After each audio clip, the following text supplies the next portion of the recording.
Welcome to today's session on where does my stuff reside and where's my data at.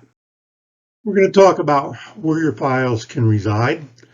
We'll talk about the cloud and how it works. A lot of people have difficult time understanding what the cloud is. And then we will also cover considerations of storing your data and saving files where you want them instead of where maybe the computer wants to. First of all, you need to understand that your stuff is on a disk inside your device. There's one place where you can have information stored, and a lot is automatically stored there already. Each device, such as a smartphone, a pad, or a computer, does have internal storage inside of it. So a lot of things you do are going to be stored there. The second way to store it is to store it on an external device, such as a thumb drive that you would plug into the computer or your smartphone. If you plug it in the smartphone, a lot of times you'll need a dongle cord to be able to plug that into, and then you can save information to those external devices. It can be a small card, it can be a larger type of rectangular device that may sit next to your computer, or it can be actually what we call a thumb drive. So there's different ways to store those. The advantages, those can be removed anytime you want to from your computer, and then the data is going to remain on that. Or it can be in the cloud. There's a lot of misconception about the cloud and what it actually is and has. The cloud is not what appears here. People tend to think, well, gee, my information's in the cloud, so if it starts rating, what's going to happen to it? The cloud is a little bit more entangled than what is shown here. You first have information on your device. That can be a smartphone, such as here. It can be a computer. It could be a pad device, such as an iPad or a Samsung tablet. But anyway, the information starts from there. Now, when you want to get something to the cloud or get it from the cloud, it has to go through the internet. So it is either going to be transferred to an internet provider that you're using, or if you're using a cell phone, it could be transported through towers, just like your cell phone work. But if you are connected to the internet through Wi-Fi, or through wired, it is going to go to your provider and wherever they have a satellite dish or communication system stored. They send it from there to a satellite. This is junk in space, and a lot of this junk is satellites, well over thousands of them. But anyway, there is a lot of stuff out there, and it can send it to any satellite that it is instructed to. An actual satellite will receive the data, and then it will send it to wherever the instruction tells it to go, or the address, your web address. That will go to generally a data center somewhere, or a way of communicating, and then it goes inside the building to what we call servers. And these are small or large devices that you can see here, racks and racks and racks of them. Each of one of these little items on each rack can hold an awful lot of information, sometimes as much as the whole library can hold, or all the libraries within one state can even hold. So if you take one device and multiply it times 4 million, which is approximately the amount of these devices that Microsoft has in its own storage areas, you can see there's a lot of data that can be stored. Another thing to know about this is usually it is going to more than one data center. When this data center gets it, it may send your information out to another data center. And it actually mirrors what's being stored in case that one of the data centers is interrupted, like a power outage, or if there's something such as like a terrorist attack or somebody hacking into a data center. So it is generally fairly well protected. Actual cloud storage sites, there are many of them, hundreds probably, even the thousands. The large ones we know of is Amazon. The one on the bottom under Amazon, that's the storage facility, I believe, in Virginia. And here again, they have in different parts of the United States and the world. And Google has large amount of data storage. Apple has large amount of data storage. And there's many, many others. Microsoft alone that has over 4 million of these servers, and then you take all these other companies and add what they add to it, you can see why it'd almost be impossible to ever reach the end of the capability of storing things on the cloud. But this is the actual cloud. It is a physical building that has a lot of racks of nothing but disk drives in them that they call servers that send the information back and forth from these disk drives. And that is what you're.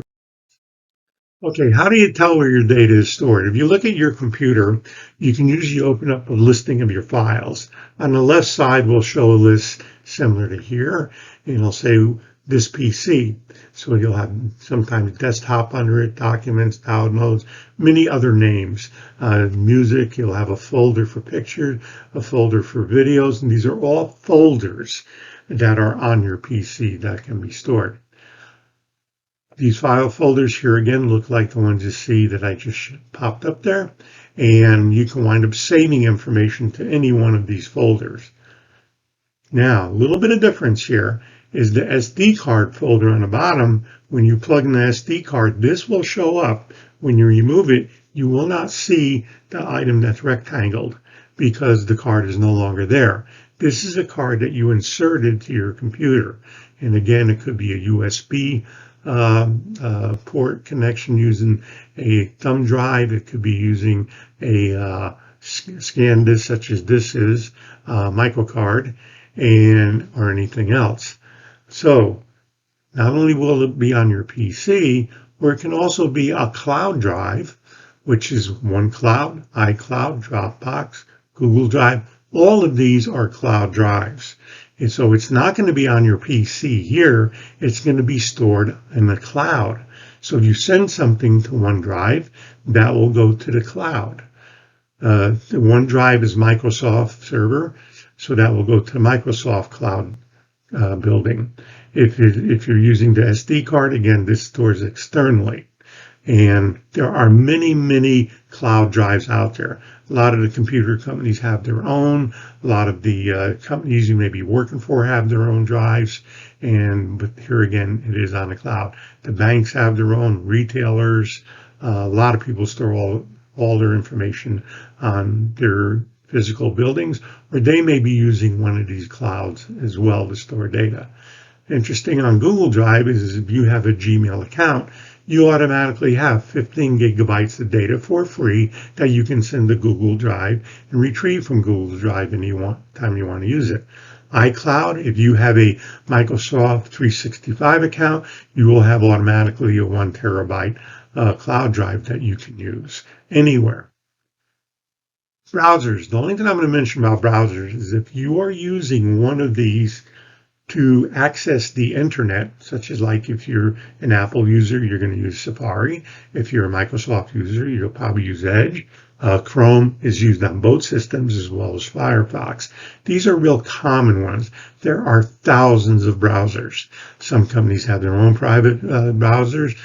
There's a lot out there that advertise for different reasons. Some safety, some they can store more for cheaper prices or do more data transfer. But if you're using a browser, that is the internet communication tool. So if you're looking at something on there, anything you're looking at generally is coming through the internet from a cloud somewhere and then appearing on your computer.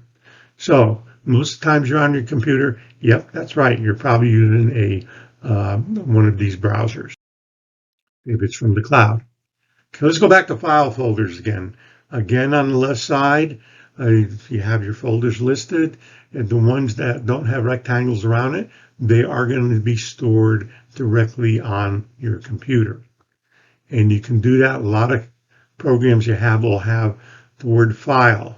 So you open up file and it'll say, do you want to save it? You click on save, and most of the time it'll go to your default document folder, which is on your computer. Now, if you're inside a program and you hit file and save, some programs will wind up saving it on their cloud drive.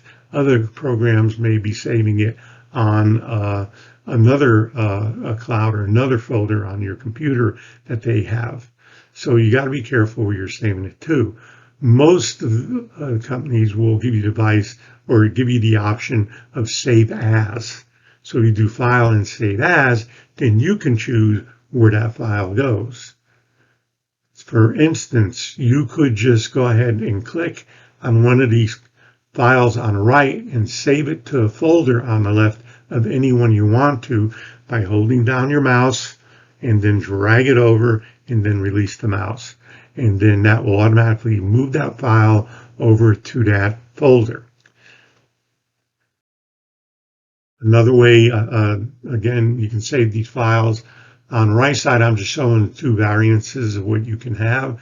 The top upper right is one way of having your files show up in your folders. The bottom right is another way. The bottom one is more of a detailed view. It'll give you the date, sometimes the sizes and everything else. Again, you can take files and even folders from any of these and you can drag them into wherever you want to save them. So if you have a file on your computer and you want to save it to SD card, you just use your mouse and drag it over and then let go and it'll be on that location as well. The icons on the left are your common apps, such as like social media. You got Facebook on the left, upper right is TikTok. Next to that is Twitter. Instagram is there. These are all social media sites. Most stored data on your computer.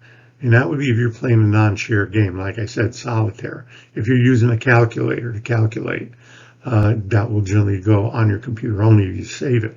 Real-time information. If you go and you do a search somewhere and then you save that search, it will probably be saved on your computer for future information for you. Some data is stored on the cloud. Let's say you're playing a game against somebody on the internet. That information is going to be stored on the gaming app on the cloud. Social media, as I mentioned, browsers, whenever you use a browser, whatever goes back and forth is going to be cloud stored unless you tell it specifically not to store it elsewhere. Retailers, banking apps, a lot of information goes to those areas. And like I mentioned before, some will store data on both your cloud and on your computer device. Okay, commands to save and move emails and messages. First, all you have is send command.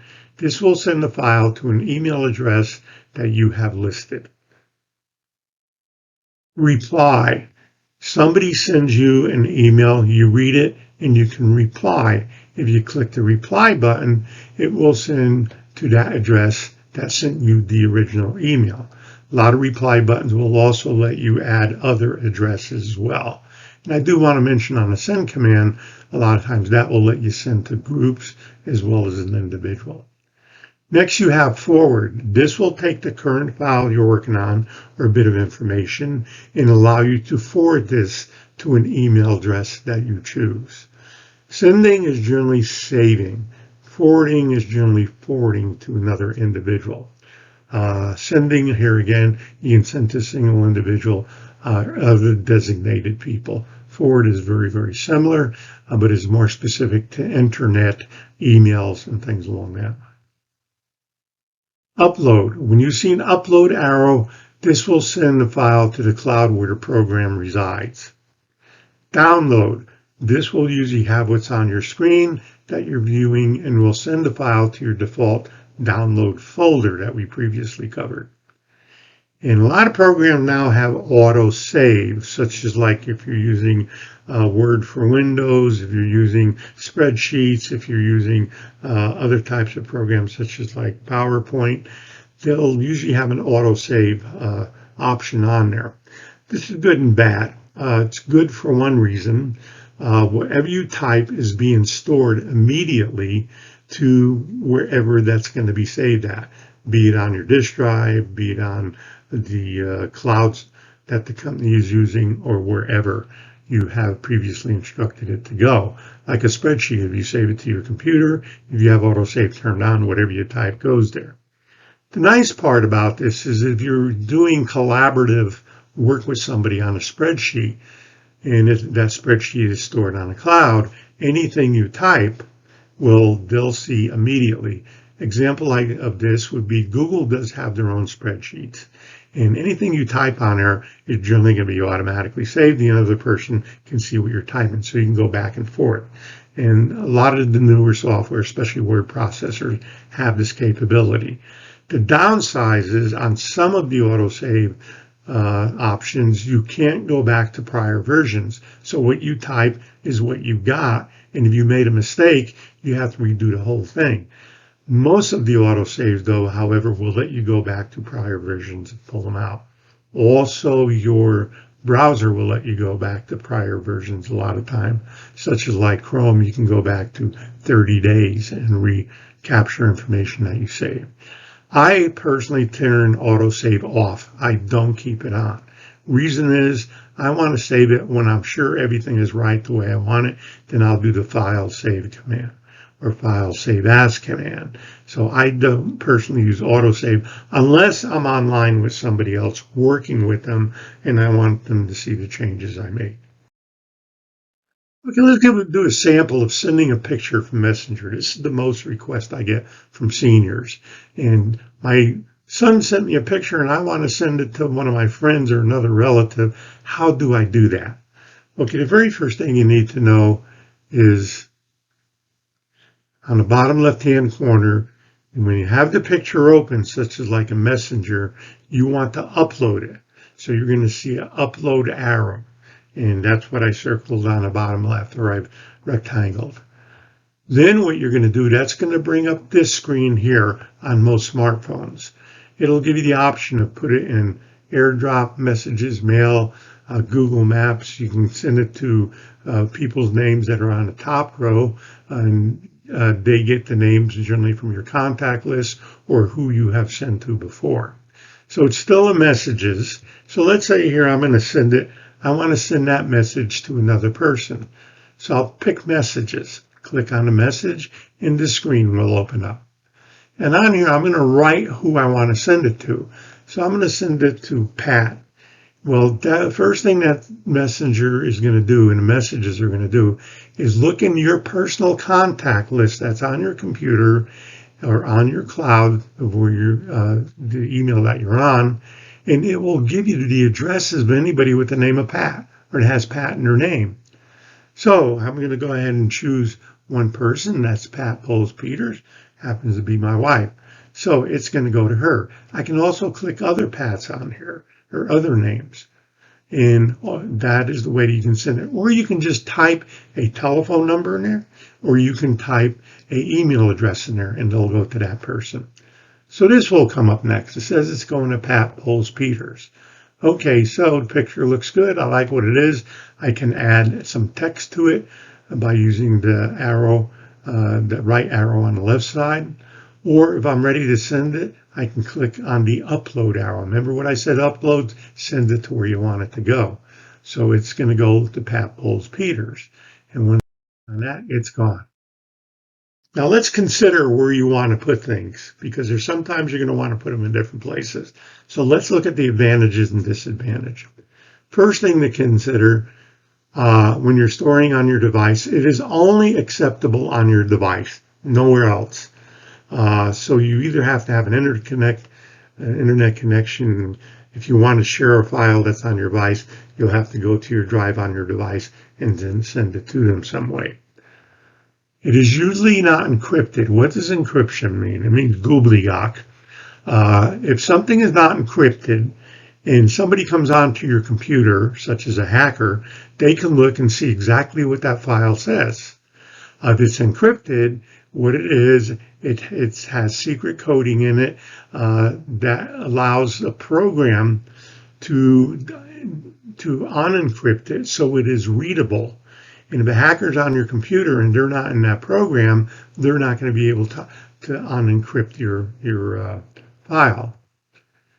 Security of your data is dependent on your antivirus program, steps you take to keep your data secure. In other words, are you encrypting your files, yes or no? And those are options that you can get in settings or in software that you're using. And you generally want to have strong data encryption anywhere you can afford it.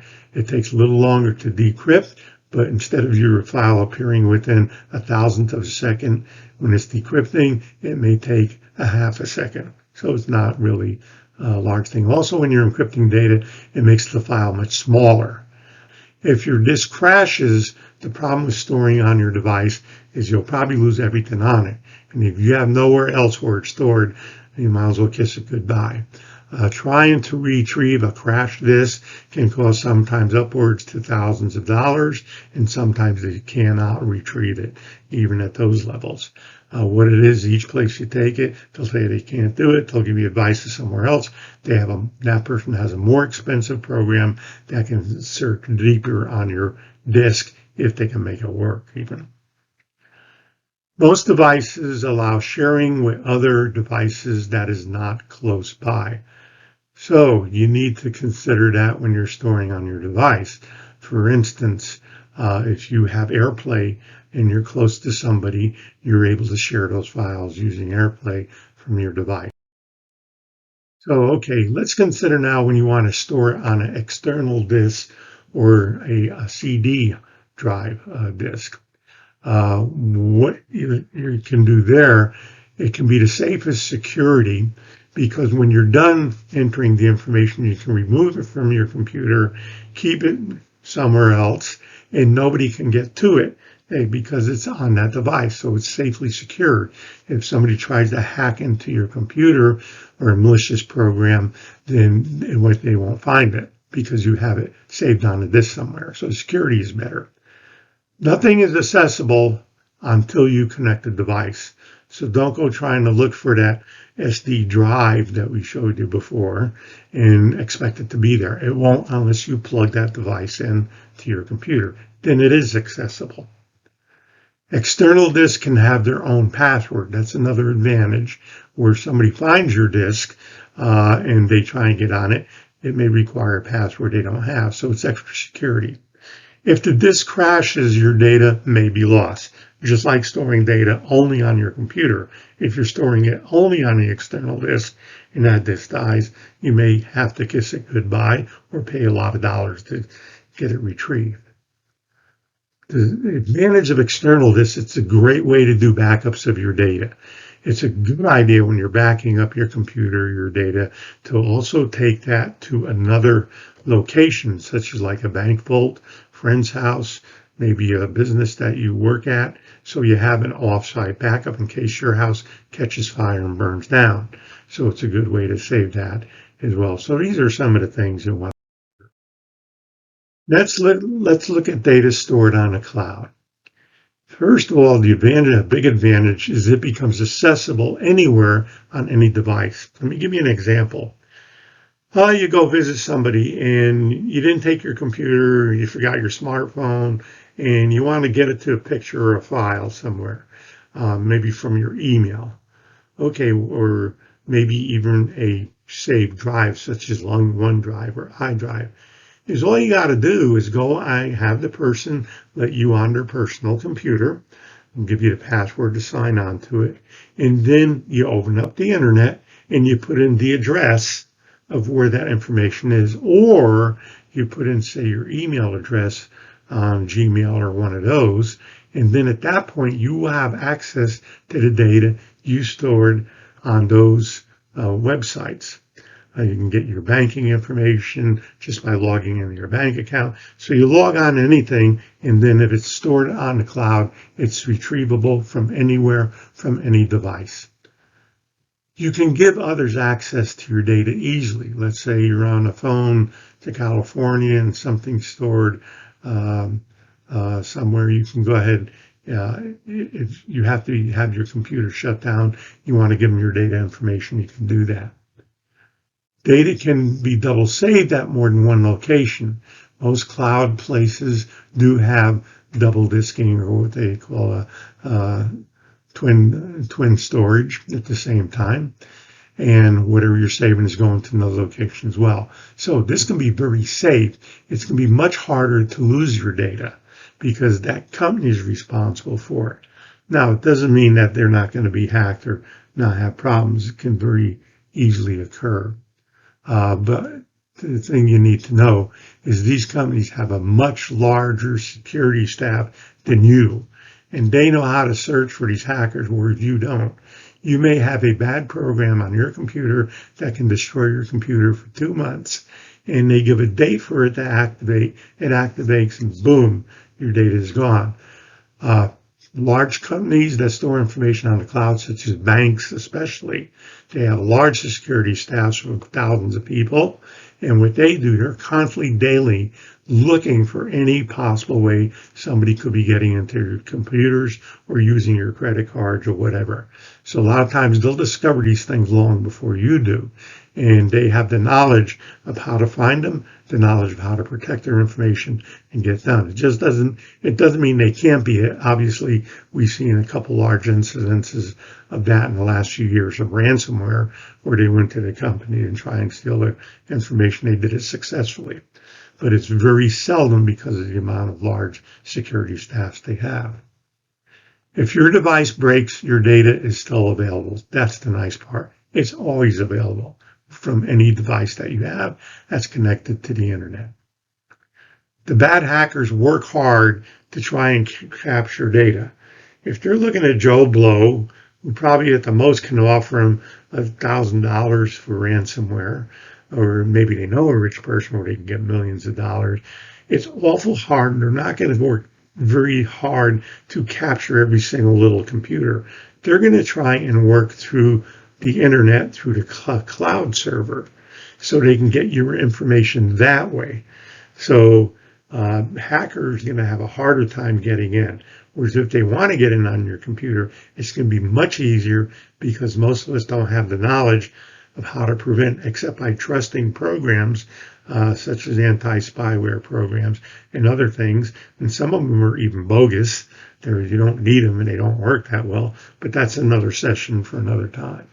So anyway, when you keep it on your computer, it's really a little less safe than if you put it on a trusted cloud drive, such as your bank or iDrive or OneDrive or Google or any of those.